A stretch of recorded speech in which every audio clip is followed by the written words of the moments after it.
ప్రభునందు ప్రియ ప్రేక్షకులందరికీ నిండార వందనాలు. ప్రభునందు ప్రియులారా, అందరూ బాగున్నారు కదా? మహాదేవుడిని మన రక్షకుడు యేసుక్రీస్తు స్వామి మనకు ఆయుష్ను పెంచి ఆరోగ్యాన్ని ఇచ్చి ఈ 2025 ఈ అక్టోబర్ నెలలో ఈ విధంగా ముఖాముఖిగా కలుసుకునే ధన్యత ఇచ్చాడే. ఎంత గొప్ప దేవుడు, ఎంత గొప్ప దేవుడు. ఈ సమయాన్ని చూడలేక, ఈ రోజుని చూడలేక ఎంతోమంది భూగర్భంలో కలిసిపోతున్నారు.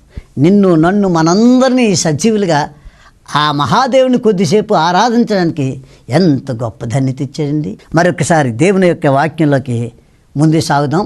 గత ఎపిసోడ్లో దేవుడు మనల్ని ఎందుకు ఏర్పాటు చేసుకున్నాడు అన్నది చెప్పాను. అదే సబ్జెక్ట్ని మధ్యలో సగం మాత్రం చెప్పాను. ఇప్పుడు పూర్తిగా ఆ సబ్జెక్టు పూర్తి చేస్తాను. దేవుడు మనల్ని ఎందుకు ఏర్పాటు చేసుకున్నాడు అన్నది నా సబ్జెక్టు. చూద్దాం. రోమాపత్రిక చక్కనట్టు మాట 8వ అధ్యాయం 28వ వచనం. దేవుడు ప్రేమించే వారికి అనగా ఆయన సంకల్పం చొప్పున పిలవబడిన వారికి మేలు కలుగుటకై సమస్తమును సమకూడి జరుగుతున్నామని ఎరుగుదము. మరొకసారి శ్రద్ధగా వినండి. దేవుని ప్రేమించే వారికి అనగా ఆయన సంకల్పం చొప్పున పిలవబడిన వారికి మేలు కలుగుటకు సమస్తమును సమకూడి జరుగుతున్నామని ఎరుగుదాం. అబ్బాబ్బా, ఎంత గొప్ప దేవుడు. Glory to the God. ఆమేన్, ఆమేన్, ఆమేన్, ఆమేన్, ఆమేన్. ఓ మహాదేవుడాని స్తోత్రం, మహోన్నతుడాని స్తోత్రం, సర్వాధికారిని స్తోత్రం, సర్వ సృష్టికర్తాని స్తోత్రం, అనంత జ్ఞానిని స్తోత్రం, ఆది సంభూతుడాని స్తోత్రం, రాజులకు రాజా, ప్రభులకు ప్రభు, డాక్టర్లకు డాక్టర్, పరమవైద్యుడు నా కన్న తండ్రి. ఈ సంధ్యాకాల సమయంలో ముఖాముఖిగా నీ బిడ్డలతో మాట్లాడే ధన్యత ఇచ్చావే. ఎంత గొప్ప దేవుడు నాయన. మాకంట చిన్న వయసులో, మాకంట దీనస్థితిలో ఉండేవాళ్ళు ఎంతోమంది దీనస్థితిలో ఉన్నారు. మమ్మల్ని అయితే ఆరోగ్యవంతులుగా, శక్తివంతులుగా నీ రాజ్య స్థాపన కొరకు పరుగులు తీసుకుని విస్తారంగా ఆయా రాష్ట్రాలు, ఆంధ్ర, తెలంగాణ, ఛత్తీస్గఢ్, మహారాష్ట్ర, ఒరిస్సా ఆ ప్రాంతాల్లో దట్టమైన అడవుల్లో సేవా పరిచర్య చేయటానికి, పరిగెట్టేటట్టు పని చేయటానికి ఎంత గొప్ప ధన్యత ఇచ్చావయ్యా. యేసయ్యా నీ స్తోత్రం నాయన. మహాదేవుడా నీకు వందనాలు తండ్రి. జీవం గల తండ్రి నీకు స్తోత్రం నాయన. మరి ఈ సంధ్యాకాల సమయంలో ఆయన చెప్తున్నాడు, మొదటగా దేవుని ప్రేమించే వారికి అనగా ఆయన సంకల్పం చొప్పున పిలవబడిన వారికి మేలు కలుగుటకే సమస్తం సమకూడి జరుగుతున్నామని ఎరుగు. దేవునికి బిడ్డలారా, మీరు, నేను, మనందరం కూడా ఎందుకు నమ్ముకున్నాం అంటే దేవుని మనం ప్రేమిస్తున్నాం కనుక దేవుడు మనల్ని ప్రేమిస్తున్నాడు. ఎంత గొప్ప మాట. ఈ సంధ్యాకాల సమయంలో టీవీ చూస్తున్న ప్రేక్షకులారా, యాకోబు పత్రికలో అంటాడు, దేవుని యొద్దకు రండి, దేవుడే మీ యొద్దకు వస్తాడు. ఎంత గొప్ప ధన్యత అండి. ఎక్కడో ఉన్నట్టు దేవుడు కొండలెక్కి రండి అని పిలిచిన దేవుడు కాదు. ఎక్కడిద్దరు ముగ్గురు ఉంటే వారి మధ్యలోకి వచ్చేస్తాను అంటున్నాడు. నువ్వు హృదయపూర్వకంగా ఆరాధిస్తే నీ ఇంట్లోకి వస్తాను, నీ ఒంట్లోకి వచ్చేస్తాను అంటున్నాడు. యేసు శక్తి నీ గృహాన్ని తాకిందంటే, నిన్ను తాకిందంటే, ఏ షుగర్ ఉన్నా, ఏ బీపీ ఉన్నా, యేసు శక్తి నీలోకి వస్తే ఆ షుగరు బీపీలన్నీ పటాపంచలే పారిపోతాయండి. మీరు నమ్మితే దేవుడి కార్యాలు చూస్తారు, దేవుని గొప్ప గొప్ప కార్యాలు చూస్తారు. జీవం గల దేవుని యొక్క శక్తిని మీరు అనుభవిస్తారండి. కాబట్టి ఈ సంధ్యాకాల సమయంలో నా ప్రభువు మాట్లాడుతున్న మాట ఏంటంటే, ఈ యొక్క సంధ్యాకాల సమయంలో దేవుని ప్రేమించే వారికి అనగా ఆయన సంకల్పం చొప్పున పిలవబడిన వారికి మేలు కలుగుటకే సమస్తం సమకూడి జరుగుతున్నాయి. దేవుడు ప్రేమించే వారికి మాత్రమే, దేవుడు ప్రేమించే వారికి అద్భుతాలు చేయాలి. ఒకప్పుడు నేను దేవుడంటే ఎరగని వ్యక్తిని.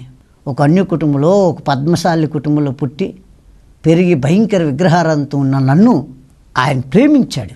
ఆయన ప్రేమించి పిలుచుకొని మేలు కలుగుటకు, మరణానికి పాత్రుడైన నన్ను, మృత్యుకి పాత్రుడైన నన్ను ఆయన మేలు చేయటానికి పిలుచుకొని సమస్తం సమకూడి జరిగిస్తూ ఉన్నాడు. కనుక ప్రియ ప్రేక్షకులారా, ఈ సంధ్యాకాల సమయంలో నువ్వెవరివైనా నువ్వు దేవుని ప్రేమించు. దేవుని ప్రేమించమంటే ఏంటి, ప్రతి వారం వెళ్తున్నానండి. బైబిల్లో ఒక ఆయన ఉన్నాడు, ఏంటి ఈ శుంకరకంట నేను ప్రతి వారం వస్తుంటాను, వారానికి 2 సార్లు ఉపవాసం ఉంటాను, ఇదిగో దశంబా నాలాగా ఎవరు అని చెప్పి ఆ డబ్బాడు కొట్టుకుంటున్నాడు. ఈ శుంకరైతే గుండెలు బాదుకుని, అయ్యా నీ పరిశుద్ధ ఆలయ వైపు తిరిగి చూడటానికి కూడా, నీ వైపు చూడడానికి కూడా శక్తిహీనుడినైనా, నేను బలహీనునైనా, అర్హుడిని కాదునైనా అని తను తగ్గించుకొని ప్రార్థన చేస్తుంటే ఈ శుంకర ప్రార్థన, ఈ యొక్క పరిశేడి ప్రార్థన అద్భుతంగా దేవుడు విని ఆ శుంకర దీనత్వం కలిగిన శుంకర ప్రార్థన విన్నాడు. ఈ సంధ్యాకాల సమయంలో టీవీ చూస్తున్న ప్రేక్షకుడా, ఈ సంధ్యాకాల సమయం దేవుడు చెప్తున్న మాట ఏంటంటే, నీకు నీవుగా తగ్గించుకొని జీవం గల దేవుని వైపు వస్తే దేవుడు అద్భుతాలు చేస్తాడు. దేవుని ప్రేమించే వారికి అనగా ఆయన సంకల్ప చొప్పున పిలువబడిన వారికి మేలు కలుగుటకు నిన్ను నన్ను పిలిచాడు. అందుకే ఈ సబ్జెక్టు, దేవుడు మనల్ని ఎందుకు ఏర్పాటు చేసుకున్నాడు, ఎందుకు పిలిచాడు, ఎందుకు ఆయన పిలిచి రమ్మనమని చెప్పాడంటే మేలు చేయడానికి పిలిచాడు. మనకు మేలు చేయడానికండి. మనం ఒక మేలు జరుగుతుందంటే ఎన్ని పనులున్నా ఆ వ్యక్తి దగ్గరికి వెళ్తూ ఉంటాం. వెళ్ళి ఆ వ్యక్తి ఉదయం వచ్చి సాయంత్రం వరకు కూర్చున్నా ఆయన ఎప్పుడు ఆ మేలు చేస్తాడని అలా కనిపెట్టుకుని ఉంటాం. కానీ నా ప్రభు అలా కాదు. ఏ రోజైతే నువ్వు దేవుని ప్రేమించావో అప్పుడే మేలు కలుగుటకు సమస్తం సమకూర్చేస్తున్నాడు ప్రభు. నీకన్నీ సమకూర్చి ఆయన సన్నిధిలో వర్ధిల్లేటట్టు చేస్తాడు. ఎంత గొప్ప దేవుడు అండి, ఎంత గొప్ప దేవుడు, ఎంత గొప్ప దేవుడు. చూడండి, లూకాసు వార్త 18వ అధ్యాయం 7వ వచనంలో చక్కని మాట ఉంది, అది చదువుకుందాం. లూకాసు వార్త 18వ అధ్యాయం 7వ వచనం చూద్దాం. దేవుడు తాను ఏర్పరచుకున్న వారు దేవారాత్రులు తను గూర్చి మొర్రపెట్టుకుని చుండగా వారికి న్యాయం తీర్చడా. Yes, glory to the God. ఆకాశం, భూమి, గాలి, నీరు, సూర్య, చంద్ర, నక్షత్ర, పంచభూతాలు సృష్టించిన సృష్టికర్త అయిన ఈ దేవుడు, ఆయన సంకల్ప చొప్పున పిలువబడిన మీరు, దేవుడు తాను ఏర్పరచుకున్న వారు దేవారాత్రులు తను గూర్చి మొరపెట్టుకున్నవారు మొరపెట్టుకుని చుండగా వారికి న్యాయం తీర్చడా. చూసారా, నీకు న్యాయం జరగాలంటే ఈ లోకంలో ఎవరి దగ్గరికి వెళ్ళా ఇదిగో న్యాయం చేస్తానంటాడు. ఎలక్షన్ వచ్చేటప్పుడు మళ్ళీ పరిగెట్టుకుని వచ్చి అమ్మ ఇచ్చేస్తాను అంటాడు. మళ్ళీ 5 సంవత్సరాల కాడు కనిపించడు. ఈ లోకంలో ఏ వ్యక్తిని చూడండి, కన్న తల్లిదండ్రులు కూడా నీ చేస్తాననేది చెయ్యిపోవచ్చు. వాళ్ళ పరిస్థితులు బట్టి, వారి యొక్క స్థితిగతులు బట్టి అనుకున్నది ఇస్తానన్నది ఇవ్వకపోవచ్చు. కానీ నా దేవుడు అన్యాయస్తుడు కాదు. నీకు ఏ రోజైతే వాగ్దానం చేశాడో ఆ వాగ్దానాన్ని సంపూర్ణంగా నీ జీవితంలో నీ పట్ల జరిగేటట్టు చేస్తాడు. అంత గొప్ప దేవుని మనం నమ్ముకున్నామండి. ఎంత గొప్ప వాగ్దానం, ఎంత గొప్ప వాగ్దానం చెప్తున్నాడు చూడండి. దేవుడు తను ఏర్పరచుకున్న వారి దేవారాత్మ తను గూర్చి మొరపెట్టుకున్న వారు చుండగా వారికి న్యాయం తీర్చును. మొరపెట్టాలి.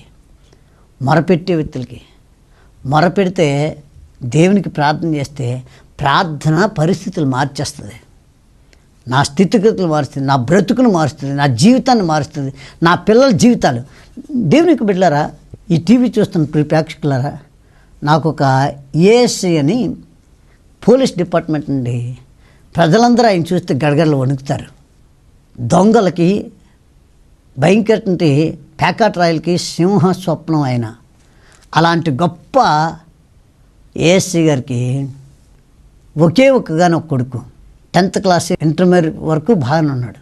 ఎప్పుడైతే డిగ్రీకి వచ్చాడో మనవాడికి డిగ్రీ పెరిగిపోయింది. భయంకర స్నేహితులు ఎక్కువైపోయారు. ఆ స్నేహితుల వల్ల కాలేజీ కూడా వెళ్ళడం మానేసేవాడు.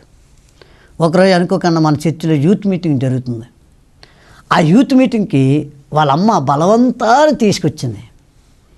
ఆ బలవంతాన్ని తీసుకొచ్చిన ఆ కుర్రోడికి ఆ యూత్ మీటింగ్లో దేవుడు మాట్లాడాడు.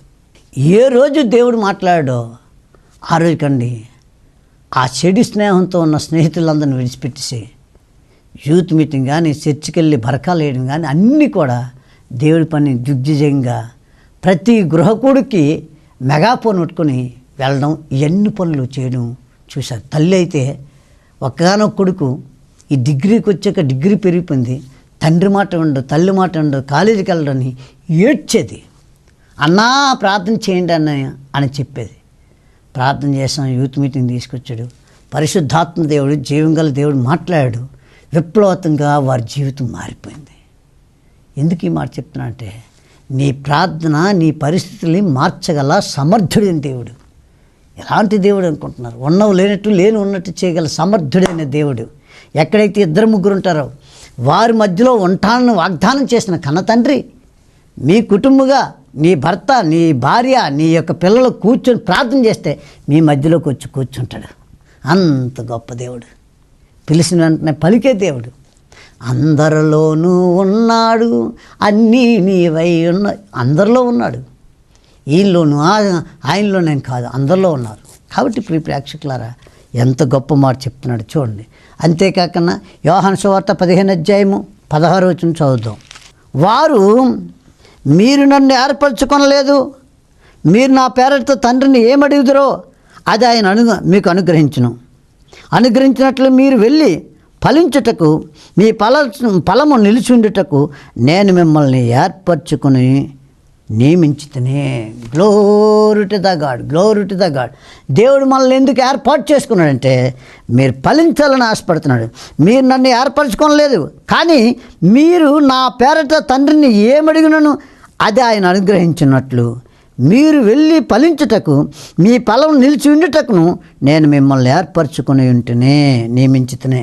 దేవునికి బిడ్డలారా, మనం ఫలించాలని దేవుడు ఆశపడుతున్నాడు. మనం అప్పుల పాలు అవ్వాలని, లేదా గర్భఫలం లేకుండా ఉండాలని, లేదా పిల్లలకి వివాహం కాకుండా ఉండాలని, లేదా ఉద్యోగం రాకుండా ఉండాలని అలా కోరుకుని దేవుడే కానే కాదు. మీరు కొబ్బరికాయలు కొట్టండి, లేకపోతే ఊదులు లేవు, అరటిపళ్ళు లేవండి, ఏవేవి కోరికలు కోరుకున్న దేవుడు కాదు. మన కోరికల్ని తీర్చడానికి జగద్రక్షకుడైన మహాదేవుడు ఈ భూమి మీదకి వచ్చి మనందరి కోరికలు తీరుస్తున్న మహాదేవుడు. ఎంత గొప్ప మాట అంటాడు, ఎంత గొప్ప మాట అంటాడు. మరొకసారి చూద్దాం. మీరు నన్ను ఏర్పరచుకోలేదు, మీరు నా పేరట తండ్రిని ఏమడుగుదరో అది ఆయన మీకు అనుగ్రహించినట్లు మీరు వెళ్ళి ఫలించుటకు మీ ఫలం నిలిచి ఉండుటకును నేను మిమ్మల్ని ఏర్పరచుకుంటేనే నియమించితిని. మీరు ఫలించడం నా దేవుడికి ఇష్టం. చూడండి, ఏ తల్లిదండ్రులైనా పెళ్ళయి 1-2 సంవత్సరాలు అయితే ఆ తల్లిదండ్రులు ఆ బిడ్డల కోసం ఎక్కడ నా కూతుర్ని ఆడపడుచులు కానీ, అత్తమాలు కానీ, ఇరుగు పొరుగు వారు కానీ, తన భర్త కానీ ఎవరైనా ఏదైనా మాట అనేస్తారని భయంతో పెళ్ళైన సంవత్సరానికి 2 సంవత్సరాలు 3 సంవత్సరాల్లో గర్భఫలం రావాలని కోరుకుంటారు, ఫలించాలని కోరుకుంటారు. అలాగే దేవునికి బిడ్డలారా, నా తండ్రి, నా ప్రభు, మన ప్రభు మనం ఫలించాలంటే మనం ఫలించాలని ఆశపడుతూ ఉన్నాడు. మీ తండ్రి అయిన దేవుడు ఆశపడుతుంటే దేవునికి బిడ్డగా ఆయన కుమార్తెగా ఈ టీవీ చూస్తున్న ప్రేక్షకుడా తప్పనిసరిగా మనం ఫలించడానికి నా తండ్రి ఇష్టపడుతున్నాడు కనుక నువ్వు ఫలించడానికి ప్రయత్నం చేయాలి. ఫలించాలి. యేసు ప్రభువు నమ్ముకొని ఎప్పుడు పేదరికం, ఎప్పుడు దరిద్రత, ఎప్పుడు అప్పులు, ఎప్పుడు ఏదో సమస్యలతో తల్లడిల్లిపోతే నా తండ్రి తట్టుకోలేడండి. నా ప్రభువుని హెచ్చించాలని, మీరు ఫలించాలని కోరుకుంటున్నాడు. మీరు ఒకవేళ పిల్లలకి వివాహం కాక బాధపడుతున్నారా? వివాహ ద్వారాలు తెరిచి సరైనటువంటి ఆ హృదయాన్ని అత్తుకునే భర్తను ఏర్పాటు చేస్తాడు, భార్యను ఏర్పాటు చేస్తాడు. ఒకవేళ వ్యాపారంలో నష్టం వస్తుందా, ఆ నష్టాన్ని పూడ్చివేసి ఆ వ్యాపారాన్ని విస్తరింపచేసి ఇతరులకి అప్పిచ్చే స్థాయి తీసుకెళ్తాడు. మీరు నమ్మితే దేవుని కార్యాలు చూస్తారు. వ్యాపారం కానీ, వ్యవసాయం కానీ, ఉద్యోగం కానీ, ప్రమోషన్ కానీ ఏదైనా మిమ్మల్ని తీర్చిదిద్దగల సమర్థుడు నా ప్రభు. మీరు నమ్మితే దేవుని కార్యాలు చూస్తారు. కాబట్టి ప్రియ ప్రేక్షకులారా, దేవుని యొక్క వాక్యం ఎంత చక్కగా చెప్తుంది. మీరు ఫలించాలి అని నా ప్రభు చెప్తున్నాడు. మంచిది. ఆదికాండంలో చక్కని మాట ఉంది. ఆదికాండము 50:20 యేసేపు అంటున్నాడు, భయపడకుడి, నేను దేవుని స్థానమందున్నానా, మీరు నాకు కీడు చేయని ఉద్దేశించితిరి కానీ నేటి దినమున జరుగుతున్నట్టు అనగా బహు ప్రజలను బ్రతికించినట్లుగా అది మేలుకే దేవుడు ఉద్దేశించును.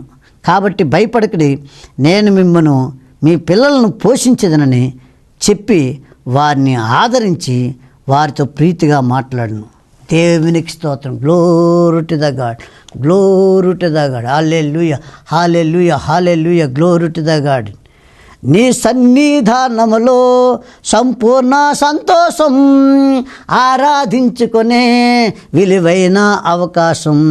నీ సన్నిధానములో సంపూర్ణ సంతోషం, ఆరాధించుకునే విలువైన అవకాశం. కోల్పోయినవన్నీ నాకు ఇచ్చుటకును, బాధల నుండి నన్ను బ్రతికించుటకును. కోల్పోయినవన్నీ నాకు ఇచ్చుటకును, బాధల నుండి బ్రతికించుటకును. నీవే రాకపోతే నేనేమైపోదును. యేసు నీవే రాకపోతే నేనేమైపోదును. నేనుండాలేనయ్యా, నే బ్రతకాలేనయ్యా, నేనుండాలేనయ్యా, నే బ్రతకాలేనయ్యా, నీవే లేకుండా నేనుండాలేనయ్యా, నీ తోడే లేకున్నా నేనుండాలేనయ్యా, రాజా నీ సన్నిధిలోనే ఉంటానయ్యా, మనసారా ఆరాధిస్తూ బ్రతికేస్తానయ్యా, నా మనసారా ఆరాధిస్తూ బ్రతికేస్తానయ్యా. Amen, amen, amen. దేవునికి బిడ్డలారా, దేవునికి వాక్యం ఎంత క్లుప్తం చెప్తుంది. కోల్పోయినవన్నీ తిరిగి ఇచ్చుటకును, బాధల నుండి బ్రతికించుటకును, మన బాధల నుండి, మన కష్టాల నుండి, మన వ్యాధుల నుండి, మన సమస్యల నుండి తప్పించి ఆయన అంటాడు, నేను దేవుని స్థానంలో ఉన్నానా, మీరు నాకు కీడు చేసిన ఉద్దేశించేది కానీ నేటి దినమున జరుగుతున్నట్టు అనగా బహు ప్రజలను బ్రతికించట్లు అది మేలుకే దేవుడు ఉద్దేశించను. కాబట్టి భయపడకుండా నేను మిమ్మల్ని మీ పిల్లలను పోషించదనని చెప్పి వారిని ఆదరించి వారితో ప్రీతిగా మాట్లాడు. మన ప్రభు ప్రేమగల దేవుడు, మన ప్రభు ప్రేమమయుడు, మన ప్రభు కరుణామయుడు, మన ప్రభు దయాసాగరుడు. ఇంత గొప్ప దేవుడు ఏమంటున్నాడంటే, నిన్ను నీ పిల్లలు పోషిస్తాను. ఈ సంధ్యాకాల సమయంలో ఈ టీవీ చూస్తున్న ప్రేక్షకులారా, ఏమాత్రం చింతించకు. నా కూతురు ఒక బ్రదర్ చెప్తున్నాడు, అయ్యా మంచి కుటుంబాన్ని చేసామయ్యా, 2 పిల్లలు కన్నాడు, వాడి విశ్వరూపం అప్పుడు తెలుస్తుంది. భయంకర నా ఒక్కగాను కూతుర్ని చిదక్కొడేస్తున్నాడు, మాటికి డబ్బు తెమ్మంటాడు, డబ్బు తెమ్మని చెప్పి కొడుతుంటాడే. ఆ దెబ్బలు చూడలేక మేమే ఆ బిడ్డని చూసి తట్టుకోలేక మాకున్న ఆ కొద్దిపాటి అమ్మేసి మరి ఇచ్చామయ్యా. ఇలాంటి భయంకర, అవును ప్రియులరా, ఇటువంటి దుర్మార్గులు ఉంటారు. ఎంతో ప్రేమించి ఆ కూతురుని ప్రేమించి పెళ్లి చేసిన ఆ వ్యక్తిని కొడుతుంటే ఎంత సురుక్కుమంటుందో. కాబట్టి ఈ టీవీ చూస్తాను ప్రేక్షకుడా, ఇంతవరకు నీ అల్లుడు అవ్వచ్చు, నీ కొడుకు అవ్వచ్చు, నీ కూతురు అవ్వచ్చు, నీ యొక్క కోడలు అవ్వచ్చు, నీ పిల్లలు అవ్వచ్చు, నీ మనవలు అవ్వచ్చు, మనవరాళ్ళు అవ్వచ్చు, ఎవరైనా ఈ సంధ్యాకాల సమయం చెప్తున్నాడు, నిన్ను నీ పిల్లల్ని పోషిస్తాను, నువ్వు భయపడాల్సిన లేదు, ఏ పని లేదు, ఏ పాటు లేదు, ఏ యొక్క పిల్లల్ని ఎలా పోషిస్తావు. డోంట్ కేర్, డోంట్ వర్రీ, భయపడకండి. నా ప్రభు ఉన్నాడు, నా ప్రభు నిన్ను బాగు చేస్తాడు, నీ పిల్లల్ని ఆశీర్వదిస్తాడు. నువ్వు నమ్మితే దేవుడు కార్యాలు చూస్తావు. నా దేవుడు దమ్మున్న దేవుడు, ఛాలెంజ్ దేవుడు. ఎలాంటి ఛాలెంజ్ దేవుడు అంటే, నాలో ఎవరైనా, మీలో ఎవరైనా నాలో ఉన్న పాపాన్ని చూడగలరా అంటాడు. నాలో ఏమాత్రం పాపం ఉన్నదా? అందుకనే దేవుని బిడ్డలుగా నా ప్రభు పరిశుద్ధుడు, యథార్థవంతుడు, నీతివంతుడు, ఆ మహాదేవునితో ఉండి ఆ పరిశుద్ధత, యథార్థత, నీతి కలిగి ఉంటే, దేవుడి మాట నువ్వు వింటే, దేవుడు నీ మాట విని నీ పరిస్థితులు మారుస్తాడు, నీ సంఘ పరిస్థితులు మారుస్తాడు, నీ పిల్లల పరిస్థితి మారుస్తాడు. ఆయన నిన్ను నీ పిల్లలు కూడా పోషిస్తానని వాగ్దానం చేస్తున్న ఆ గొప్ప దేవుడు. ఆ వాగ్దానం పొందాలేనంటే తప్పనిసరిగా దేవుడి చిత్తాన్ని జరిగిద్దాం, దేవుని నామానికి మహిమకరంగా జీవిద్దాం. రోతపాత జీవితాన్ని మన జీవితంలో రోతపాత జీవితాన్ని పాతిపెట్టేద్దాం. ఒక నూతన మనసు కలిగి, నూతన హృదయం కలిగి, దేవునికి మహిమకరంగా ఆయన మన హృదయమే దేవుని ఆలయంగా మార్చుకుందాం. ఆ మహాదేవునితో నడుద్దాం, అత్తుకుందాం, ఆయన ఇచ్చిన ప్రేమను పొందుదాం. దేవునికి బిడ్డలారా, ఇంకా చూసుకుంటూ పోతే చక్కనట్టు మాటలు, ఎంత గొప్ప మాటలు చెప్తున్నాడు ప్రభు యేసుక్రీస్తు. ఎంత గొప్ప. 1 కొరింథీ పత్రిక 1వ అధ్యాయము 27-28 వచ్చినాడు చక్కని మాటలు ఉన్నాయి. ఏ శరీరయు దేవుని ఎదుట అతిశయింపకుండానట్లు జ్ఞానులను సిగ్గుపరచుటకు లోకం నుండి వెర్రి వారిని దేవుడు ఏర్పరచుకుని ఉన్నాడు. బలవంతులైన వారిని సిగ్గుపరచుటకు లోకంలో బలహీనులైన వారిని దేవుడు ఏర్పరచుకుని ఉన్నాడు. ఎన్నికైన వారిని వ్యర్థము చేయుటకు లోకంలో నీచులైన వారిని, తృణీకరింపబడిన వారిని, ఎన్నిక లేని వారిని దేవుడు ఏర్పాటు చేసుకుని ఉన్నాడు. దేవుని స్తోత్రం, దేవునికి మహిమ కలుగుగాక. దేవునికి బిడ్డలారా, దేవుడు మనల్ని ఎందుకు ఏర్పాటు చేసుకున్నాడంటే, ఈ లోకంలో కోటేశ్వరులైనటువంటి వ్యక్తుల్ని కోటేశ్వరుడు అయిన వ్యక్తులకి బుద్ధి చెప్పుటకు, వారికి జ్ఞానం నేర్పుటకు బలహీనుల్ని, ఎన్నిక లేనటువంటి వ్యక్తులు, డబ్బు లేని వ్యక్తుల్ని, పేదవారిని దేవుడు ఎన్నుకొని ఉన్నతమైన స్థితికి తీసుకొచ్చే దేవుడు. నువ్వు నమ్మితే దేవుడి కార్యాలు చూస్తావు. కాబట్టి ఈరోజు నా సబ్జెక్ట్ ఏంటంటే, దేవుడు మనల్ని ఎందుకు ఏర్పాటు చేసుకున్నాడు, ఎందుకు పిలిచాడు? మనం దీవించబడ్డానికి దేవుడు పిలిచాడు, మనం ఆశీర్వదించబడ్డానికి దేవుడు పిలిచాడు, మనల్ని హెచ్చించడానికి దేవుడు పిలిచాడు. ఇంత గొప్ప దేవుడు, దేవుని కలిగి ఉంటే ఎంత గొప్పదనితే, ఎంత గొప్పదనితే, ఎంత గొప్పదనితే. కాబట్టి ప్రేక్షకులారా, ఈ సంధ్యాకాల సమయంలో నా ప్రభు చెప్తున్నట్టు మనం విందాం. దేవుడి కృపను బట్టి వర్ధిల్లు. దేవుడి మాటలు దీవించను గాక. ప్రేక్షకులారా, చూస్తున్నారు కదా ఈ టీవీ మీద ఈ ఓల్డేజ్ హోము, చర్చ్ నిర్మాణం. మరి మీరు ఈ చర్చ్ నిర్మాణం మన యొక్క యేసు శక్తి సువార్త పరిచర్య ఆంధ్ర, తెలంగాణ, ఛత్తీస్గఢ్, మహారాష్ట్ర, ఒరిస్సా ఈ ప్రాంతాల్లో 5 రాష్ట్రాల్లో కొండల్లోనూ, లోయల్లోనూ, అడవులలోనూ పరిచర్య చేస్తూ కోయ, కొండడి, గుత్తుకు ఆదివాసుల మధ్య, టోటల్ ఆదివాసుల మధ్య పరిచర్య జరుగుతుంది. ఎక్కడ చూసినా తాటాకులు విడుచు, రేకుల షెడ్లే. ఒక్క అనకాపల్లి జిల్లా శృంగవరం గ్రామంలో మాత్రం కిందని ఓల్డేజ్ హోము, పైన చర్చి కడుతున్నాం. నా దగ్గర ఉన్న 2.5 ఎకరాల భూమి అమ్మేసి కట్టాను. ఇక నా దగ్గర డబ్బు లేదు కాబట్టి ఈ టీవీలో చూపిస్తున్నాను. ఈ టీవీ చూస్తున్న ప్రేక్షకులారా, మీకు కలిగితే మీరు రండి, చూడండి. కడుతున్న బిల్డింగు, ఆ ఓల్డేజ్ హోము, ఆ యొక్క వృద్ధుల్ని చూడండి. చూసి మీకు కలిగితే మీరు సహాయం చేయండి. ఒకవేళ రావడానికి దూరం అనుకుంటే మీకు తోసింది, ఎంత తోస్తంత, ₹1,00,000, 50,000, 20,000, 10,000, 5,000, 500, మీకు ఎంత తోస్తంత మీరు ఈ కనిపిస్తున్న ఫోన్లకు ఫోన్పే చేయండి. త్వరగా ఈ కార్యం జరిగేటట్టు ప్రార్థన చేయండి. ప్రార్థన చేయండి. మీరు సహాయం చేస్తే పర్లేదు, చేయలేకపోతే ప్రార్థన చేయండి. ఎవరినో ప్రేరేపణ కలగ చేసి దేవుడు సహాయం చేస్తాడు. కాబట్టి చేతులెత్తి దండం పెట్టి మరి చెప్తున్నాను, ఈ అభాగ్యులటువంటి ఈ యొక్క ఆ మతిస్థిమత లేక రైల్వే స్టేషన్ దగ్గర, బస్ స్టాండ్ల దగ్గర మతిస్థిమత లేక ఉన్నటువంటి వ్యక్తులు తీసుకొచ్చి వైద్యం చేయించి మన ఓల్డేజ్ హోమ్లో పెట్టి వారిని ఉదయం టిఫిన్, మధ్యాహ్నం భోజనం, రాత్రి భోజనం, సాయంత్రం స్నాక్స్, టీ ఈ విధంగా చేస్తున్నాం. ఒక వ్యక్తికి రోజుకి 200 అవుతుంది. నెలకి ఒక వ్యక్తికి 6,000 రూపాయలు అవుతుంది.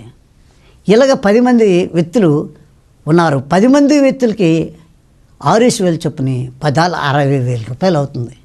వీళ్ళకి ఏదైనా బలహీనత వస్తే ఈ పల్లెటూరు నుండి టౌన్కి వెళ్ళడానికి 10 కిలోమీటర్లు, వీరిని తీసుకెళ్ళడానికి ఒక హోమ్లీ ఏదైనా వ్యాను మీకు కలిగితే, ఈకో కానీ హోమ్లీ వ్యాన్ కానీ ఏది మీకు కలిగితే అది మరి మీ దగ్గర పాతబడిపోయి ఉంటే అది మాకు ఇవ్వండి, మేము బాగు చేసుకుని ఈ వృద్ధులు ఈ వృద్ధాశ్రమంకి వాడదాం. ఒకవేళ లేదు నాకు కొత్తదే కొనిస్తామని మీ ప్రేరేపణ కలిగితే మీ తోసింది మీరు ఇచ్చి, మరి లేదా మీరే కొని నాకు ఇస్తానంటే, మీరు కొనిస్తానంటే అది తీసుకొని వృద్ధులకి మరి పరిసరికి వాడబడుతుంది. దయతో చేతులెత్తి దండం పెట్టి మరి చెప్తున్నాను, దేవుడికి ఇచ్చి ఎంతవరకు పాడైపోయిన లేరు. మీకు తోసింది ఇచ్చి మరింత మీ పేదరికాన్ని, మీ దరిద్రాన్ని, మీ యొక్క స్థితిగతుల్ని మార్చుకోండి. నా దేవుడు పరిస్థితులు మార్చే దేవుడు, పేదరికాన్ని తొలగించే దేవుడు, ఇతరులకి అప్పులని తొలగిపోయి ఇతరులకు అప్పిచ్చే స్థాయికి తీసుకెళ్ళే దేవుడు. మొదట నా నీతిని, నా రాజ్యాన్ని వెతకండి. మొదట దేవుడి పని చేస్తే దేవుడు మన పనులన్నీ చేస్తాడు. దేవుడి మాటలు దీవించగా ప్రార్థన. పరిశుద్ధమ కన్న తండ్రి, ఈ టీవీ చూసి స్పందించి ఈ ఓల్డేజ్ హోము, ఈ చర్చి నిర్మాణం కోసం వారి తోసింది నాయన ఇస్తుండగా అది 30, 60, 100, 1000 ఫలించేటట్టు సహాయం చేయమని, దీవించి ఆశీర్వదించమని యేసుక్రీస్తు దివ్యనామమున ప్రార్థిస్తున్నా పరమ తండ్రి. ఆమెన్, ఆమెన్. Thank you. May God bless you. హల్లెలూయా, హల్లెలూయా. ప్రభువా, నా ఇంటిని నీవు కట్టని ఎడలా ఇల్లు కట్టు వారి శ్రమ వ్యర్థమయ్యా.